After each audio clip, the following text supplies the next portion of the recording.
I say today, it's the anathema, the death knell of good stand-up to be audience-pleasing. I agree with George Carlin, you got to hit the stage with an opinion and aggressively stand behind it. You don't have to be right, but you have to swing with the honesty and the consequences of your opinion. I stand completely against the cutesy-wootsy up on a stage.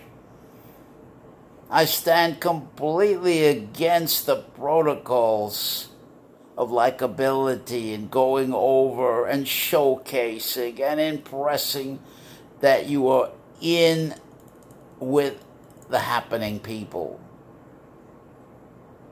You are in with the politics of the club and the management of the club and the rules of the club. Playing the politics of the club, promoting yourself, marketing, and all that other bullshit. I believe bring the natural man up on stage. Swing with the honesty of that. Take the consequences of that type of attitude wherever it goes, whatever happens.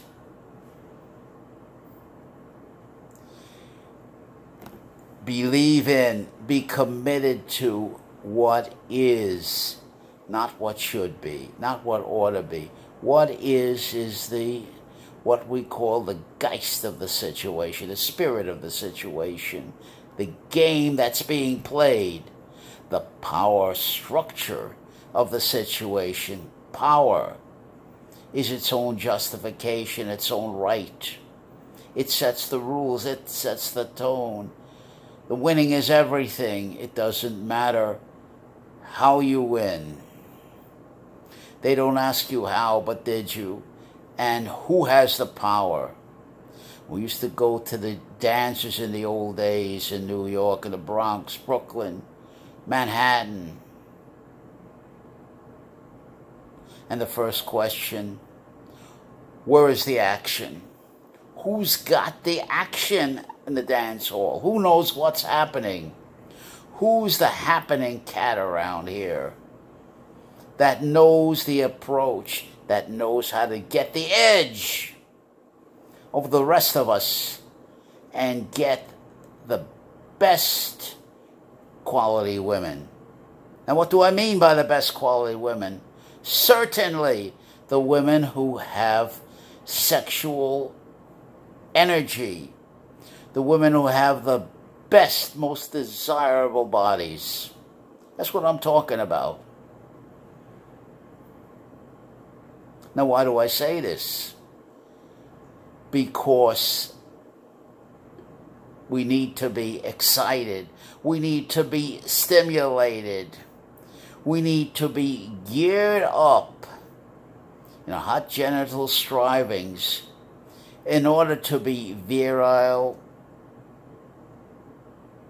aggressive, competitive. If you come to the dance hall and you're flattened because of the way you look, your appearance, your personality, your timidity, and you're in lousy physical shape, mentally you have no trump cards. You don't know how to spar. You have no game. Or, to put it differently, you have no swag. And all the rest of that crap. You're not a magnet. You're not dynamic. You're not exciting. You're not stimulating. All these psychopathic qualities determine 20/80 Barati curve. Who gets the most exciting, the most sexually present women in the dance hall? Or I'm using the dance hall as a symbol of what I'm talking about. I mean, you can generalize from that. This is the emis. This is the bottom line. This is the basic truth. This is the primordial truth. This is the fundamental truth. That all truths with a capital T, that your Judeo-Christian moral ethic, absolute, judgmental, has to answer to. It's more fundamental than those absolutes, Judeo-Christian doctrinaire truths. It is the testing ground. This is what I'm talking about. It is the only testing ground in the arena of power struggle out there. The cream doesn't come to the top. Only if the cream, the best, don't rise to the top is what I'm saying. The good guy, the nice guy.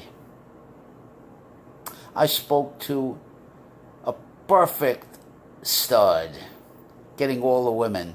He went 6'3", muscle, tough guy. And I asked him, I said, now, what's your secret? How come all the women are coming to you and you're an asshole?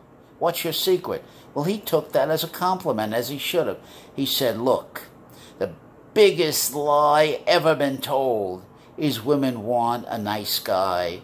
They want a gentleman. Gentlemen, nice guy like me, are schmucks. We're called jerks and schmucks. Not jerks. We're called assholes. We're called perverts. We're called predators. Just for showing up without even doing anything. And he said, the big guy, the stud that I spoke to, this tough guy, he said, you know, I would rather be a jerk. I would rather be labeled by all women as a jerk than to be labeled as a nice guy. I said, what the hell you mean by that? We've been trained, we've been taught to be a gentleman, to be a nice guy, to be a good guy. What the hell are you talking about? The meek, he said, do not inherit the earth. This is the biggest lie ever been told. And it took me a lifetime to realize the street smart, practical truth of what he was talking about. Although I saw it all the time in the Bronx when I was growing up. And the short, small man, the jerk, the jerky guy, the schmuck, is the one who is in the biggest potential to do something stupid that will get him put in pillory, get him locked. He's in pillory anyway. He's caricatured, he's mocked, he's ridiculed. And he doesn't know how to get there. He's like a rat in a trap. He don't know how to get out of there. He's going around and around in a circle, spinning on a dime. He's tried to get close to identify and try to pick up the vacuum of cool guy. Let the cool guy advise him and help him out. But the cool guy wants to be paid for this. Cool guy, nobody does anything for nothing. I'm not my brother's keeper, nor is he mine. There's no entitlement. It's only encounter and confrontation in the arena on an individual basis. Now, this is what the hardcore conservative, Rush Limbaugh, Mark Levin, are fine statements of this position. This, they've caught a tough, hard truth. But what they're missing out on is